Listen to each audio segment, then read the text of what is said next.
আমার বাবা আমাকে নিঃস্ব করেছে। শুনতে খারাপ লাগলেও এটাই সত্যি। এই সৃষ্টির সেরা জীব। বিশ্বাস করেন, আমার বাবা বেঁচে থাকতে আমার কাছে মনে হতো যে পৃথিবীর শ্রেষ্ঠ ধনী আমি আমার বাবার রাজকন্যা। আমার কখনো কোনো প্রবলেম হবে না, সব প্রবলেমগুলো বাবা ফেস করবে। আমার আর্থিক প্রবলেম তো হবেই না, ফিনান্সিয়াল ভাবে তো আমি কোনো ক্রাইসিসে পড়বই না, কারণ আমি আমার বাবার একমাত্র সন্তান। এসব চিন্তা করে আমি কখনো নিজের চেষ্টা কখনো নিজে করি নাই। নিজের জন্য কিছু করব এটা তো প্রশ্নই আসে না, কারণ আমার বাবার যা আছে সবই আমার। যেহেতু জীবন অনিশ্চিত, কথা নাই বার্তা নাই, হুট করে আমার বাবা চলে গেলেন। এবং বাবার চলে যাওয়ার সাথে সাথে আমি সমস্ত পরিস্থিতির মুখোমুখি হলাম, এমন পরিস্থিতির মুখোমুখি হলাম, ছয় আসার সম্পত্তি তো আমি জানিই না কোথায় কি আছে, এবং এমন ক্রাইসিসে পড়লাম। তখন হাড়ে হাড়ে টের পেলাম যে নিজের সম্পত্তি শুধুমাত্র নিজের, আপনার বাবার, মায়ের বা অন্য যে কারো সম্পত্তি হোক না কেন, সেটা আপনার জন্য এক্সট্রা বোনাস হবে, কিন্তু আপনি নিজের জন্য যেটা করবেন সেটা শুধুমাত্র আপনার।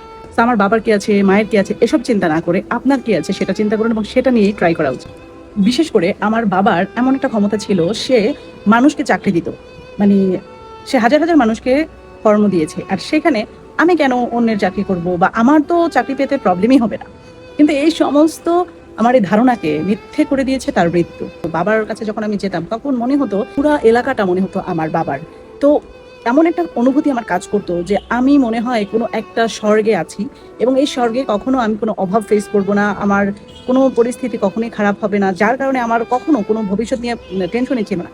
কিন্তু বাবা মারা যাওয়ার সাথে সাথে আমার সমস্ত পরিস্থিতিটাই উল্টো হয়ে গেছে। ফিনান্সিয়াল শুধুমাত্র সেটা, শুধুমাত্র ফিনান্সিয়াল সাপোর্ট তা না, আমার অনেক রিলেশনও নষ্ট হয়ে গেছে। সো যেটা আপনার অর্জিত, আপনি যেটা বিল্ড করবেন, সেটা আপনার টাকা পয়সা হতে পারে, সম্পর্ক হতে পারে, সেটাই একমাত্র আপনার থাকবে। আমার বাবা সেই সুযোগটাই পায়নি আমাকে সবকিছু বুঝিয়ে দেয়। মানে সে কোনো কিছু প্রপার ওয়েতে গুছানোর আগেই চলে গেছে, কারণ মানুষ তো সবসময় প্রস্তুত থাকে না যে কখন কি হবে। নিজেদের পায়ের নিচের মাটি নিজেকে শক্ত করতে হবে।